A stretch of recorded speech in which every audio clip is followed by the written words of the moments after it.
When will Selena ever get married? If you keep staying at home, you'll never find a boyfriend. My sister Melanie has always been competitive with me, never satisfied unless she was outperforming me in some way. Whether it was school grades or extracurricular activities, she constantly tried to outshine me, which could be quite annoying. Her competitive streak didn't fade as we grew older, and she took pride in having married before I did. Selena, you need to be more fashionable if you want to get married, she often jeered. I never paid much attention to our sibling rivalry and usually just brushed off her comments. But then, something happened that I couldn't ignore. My name is Selena, and I'm a 31-year-old freelance web designer. After high school, I spent years working in a factory primarily because I had no specific goals at the time. The job involved many night shifts and offered few days off, and I quickly realized it wasn't for me. One day, I stumbled upon the world of web design. Determined not to let my life pass by without trying something new, I quit my factory job and enrolled in a design school. Following several years working for a web design company, I transitioned into freelancing. This move allowed me to work whenever and wherever I wanted, leading to a much more fulfilling lifestyle. Recently, my annual income has nearly doubled compared to when I was employed. A significant part of my success is due to the unwavering support of my parents. To show my gratitude, I decided to gift them a new home.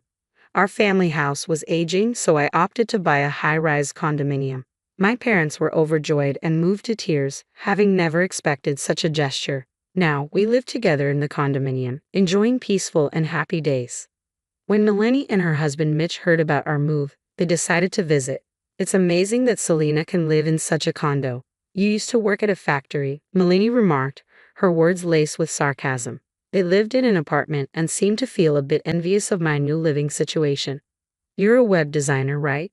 That job must pay well, Mitch chimed in. Well, it's been good recently, I replied. Maybe I should start too. If Selena can do it, it must be easy, Melanie said with a dismissive tone. Her casual disregard for the hard work I had put in angered me, but I knew arguing would be futile. Why not give it a try?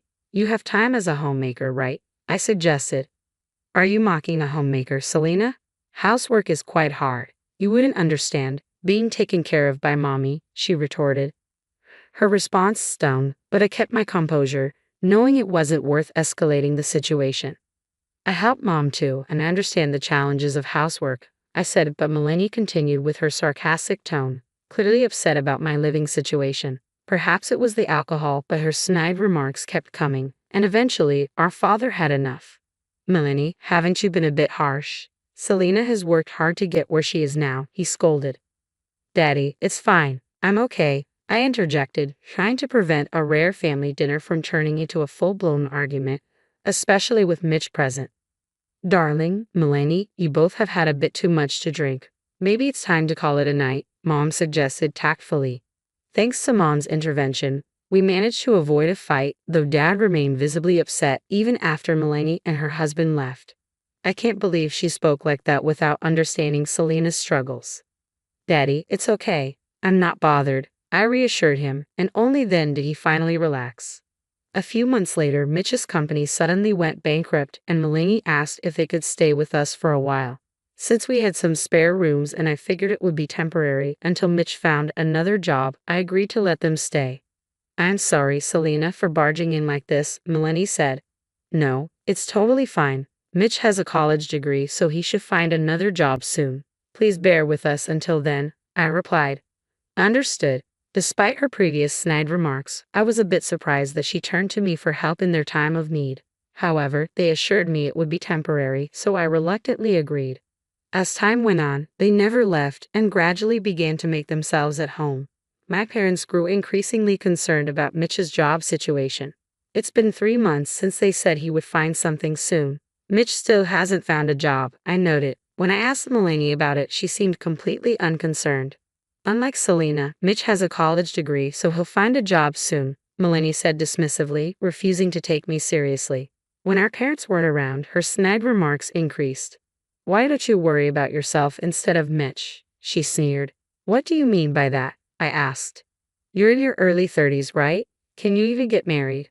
Unlike me, you're not that pretty. Maybe no one will marry you now, she taunted. Melanie's words stung. but I knew reacting would only gratify her. I don't need you to worry about me. Maybe you should be the one worrying, Selena. Mitch will be fine, so relax. Yeah. I bit back my anger, knowing that arguing would only make her feel victorious. Lately, even Mitch joined in with the snide remarks, possibly out of frustration from his prolonged job search. You only graduated from high school, right, Selena? He quipped. Their words hurt, but I resolved to stay composed, understanding that their frustration was more about their own situation than mine. Yeah, so what? I replied, trying to maintain my composure. It takes courage to be independent with just a high school diploma, Melanie retorted, her tone dripping with condescension. Why? What will you do if you can't earn money? It seems hard to find a job again with just a high school education, really? Mitch chimed in, his tone mocking. Yes, I think it's just temporary for you, Selena. Well, I have a college degree, so finding a new job will be easy for me, Melanie added. Despite Mitch's ongoing job search, I felt a surge of anger at his attempts to belittle me based on education. While education is valuable, I believe it's not the sole determinant of success. I once struggled with the idea that being independent without a college degree would be challenging, but I've since learned that determination and effort matter more than credentials. Yet Mitch's relentless mockery of my high school diploma stung deeply, and the snide remarks showed no signs of abating. To make matters worse, Melanie completely stopped pitching in with the housework, leaving everything to Mom and me. She would either idle away in her room or spend her days shopping. Meanwhile, Mitch appeared to have lost all motivation to seek employment.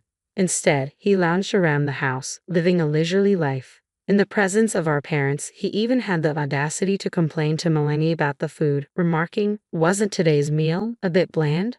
I was determined not to let them continue leeching off us and potentially burdening us in the future. Melanie, how long do you intend to stay? If Mitch is struggling to find work, why don't you consider finding a job too? I confronted them firmly, unable to contain my frustration any longer. Melanie responded casually, not bothering to meet my gaze. It's fine. He'll find something soon. Her dismissive attitude only fueled my anger. It's been almost half a year since you said soon. Mitch, are you making any progress in your job search?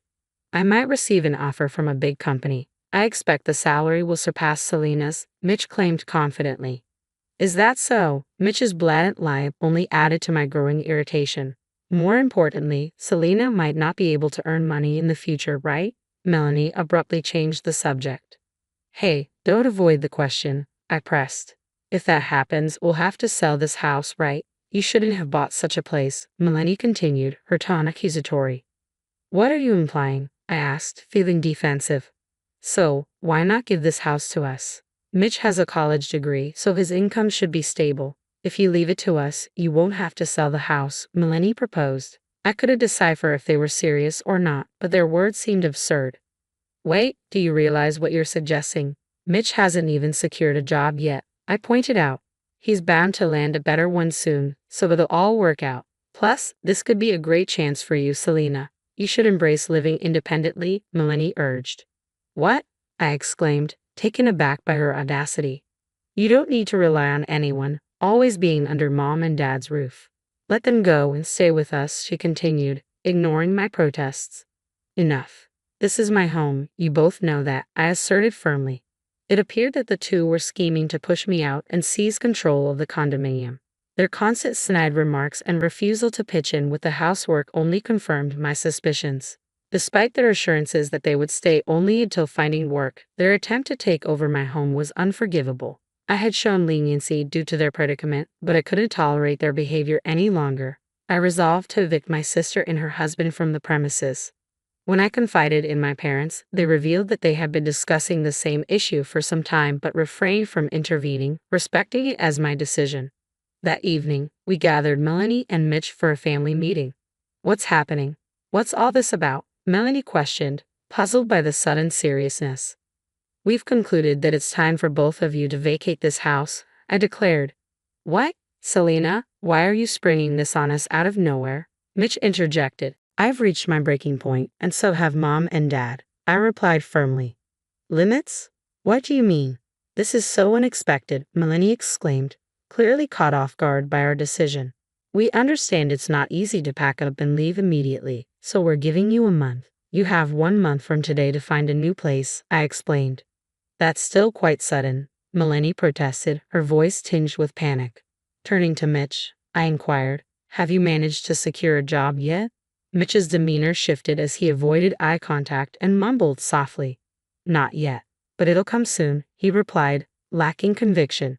It's been 6 months already, hasn't it? Despite allowing you both to stay, Melanie hasn't lifted a finger to help with the housework. And recently, both of you have been making snide remarks towards me, isn't that right? I confronted them. Remarks. Daddy's reaction was immediate. I hadn't mentioned anything about the snide remarks before, so I could tell my parents were taken aback. Have you two been making snide remarks to Selena? Daddy's voice was firm, and Mitch appeared visibly uncomfortable, beads of sweat forming on his brow. Daddy, it's not like that. It's not snide remarks, it's just friendly advice, Melanie interjected hastily. What kind of advice have you been giving Selena? Daddy's tone grew more serious. He seldom showed anger, usually maintaining his gentle demeanor, but when he did, it was intimidating. It's more like, Melanie's voice faltered, seemingly intimidated by Daddy's pressure. Sensing her hesitation, I stepped in to clarify on her behalf. They suggested that because I only have a high school diploma, my future prospects are uncertain, and that living alone might increase my chances of getting married. Isn't that right? I relayed to Daddy. What? They said that. Daddy's anger flared instantly. That's enough of this nonsense. Uncertain because of a high school diploma. Better to live alone? Do you even have the authority to make such statements? Daddy's tone was stern, and Melanie remained silent, avoiding eye contact. Let me make this clear. You have a college degree, so why are you struggling to find employment? And if Mitch is having difficulty, why isn't Melanie contributing to the household income? After all, she also holds a college degree. Daddy continued, his words leaving Melanie and Mitch speechless. Selena, 1 month is far too lenient. They need to leave immediately. Both of you, start packing your things, Daddy ordered firmly. What? That's impossible. We have nowhere to go, Melanie pleaded with Daddy, her voice almost breaking with tears. I don't care. When I say leave, you leave, Daddy reiterated sternly. Mommy, please talk to Daddy, Melanie implored, turning to Mom for support. I feel the same way as your father, Mom responded, surprising everyone with her agreement. Normally, Mom would side with them when Daddy got angry, but not this time. No way, Daddy insisted firmly. Daddy's right. 1 month is too generous. Can you leave right now? Selena spoke up, her voice firm as she stood by Daddy's decision. Mitch, supporting a crumbling Melanie, nodded in agreement. Reluctantly, they gathered their belongings and uttered a final, I'm sorry, before leaving. To be frank, Melanie and Mitch had been a significant source of stress, hindering my ability to work effectively for the past few months. Thanks to my father's intervention, we were finally able to persuade Melanie and Mitch to leave, and I felt a sense of relief wash over me. A month later, Melanie unexpectedly showed up at our doorstep. What do you want? I asked, my tone guarded. Actually, Mitch and I got divorced, Melanie revealed. She went on to explain that after being ejected from our house, they had to seek refuge at Mitch's parents' home. However, Mitch's parents were evidently very strict, and they were outraged upon learning of the situation. Despite their displeasure, Melanie and Mitch had no alternative and had to plead to stay with them, albeit reluctantly granted permission. After that incident, Mitch began diligently searching for jobs every day while Melanie took on more responsibility with the household chores. However, as weeks passed, Mitch still couldn't secure a job. Despite his college degree, he lacked significant qualifications and had no notable achievements from his previous employment, merely following instructions without making any significant contributions. Although numerous job opportunities were available if he were less selective, Mitch's pride prevented him from considering them. He insisted on finding a position similar to or better than his previous one. Finally recognizing the futility of Mitch's approach, Melanie broached the topic of divorce. I never realized how prideful he was. It's not that he can't find a job, he's simply being picky. Isn't that absurd? Melanie remarked, expressing her frustration. While Mitch's refusal to compromise his pride was undoubtedly problematic, Melanie, who had persistently demanded a higher income from Mitch than me, was also to blame. If Mitch had accepted a lower-paying job, one could only wonder how Melanie would have reacted. So, I've decided to move back in with everyone from now on. I appreciate your understanding in advance, Melanie announced. That's not going to happen, I responded firmly. What? Melanie exclaimed, clearly taken aback by my refusal. I've already made it clear that we can't have you living with us anymore, Melanie. Daddy and Mommy agree, I reiterated firmly. But I'm divorced now. It's not the same as before, Melanie protested. That's not the point. Your personality is the problem here. Do not return here and do not reach out to us if you find yourself in trouble, I responded sternly. But what am I supposed to do? I'm not employed, Melanie pleaded. You have a college degree, don't you? You should be capable of earning more than me, a high school graduate. So there shouldn't be any issue, I retorted coldly. With that, I escorted Melanie out of the house. She cried and begged for forgiveness, promising to change her ways and help out more, but I remained resolute. I pushed her out the front door, and eventually, she relented and returned home, defeated. Later on, I learned that Melanie had found a job at a supermarket and was living independently. It appeared that she had come to terms with the fact that she couldn't surpass me and had opted for a simpler life. Meanwhile, Mitch, still clinging to his pride and unable to secure employment, was eventually ousted from his parents' residence. His whereabouts and current situation remained unknown. As for myself, I recently tied the knot. I met my partner through work, and after several years of dating, we decided to take the plunge. We had been contemplating marriage for a while, and I had already introduced him to my parents. The only person unaware of our union was Melanie. Now, I am happily married, living with my husband and parents in our home.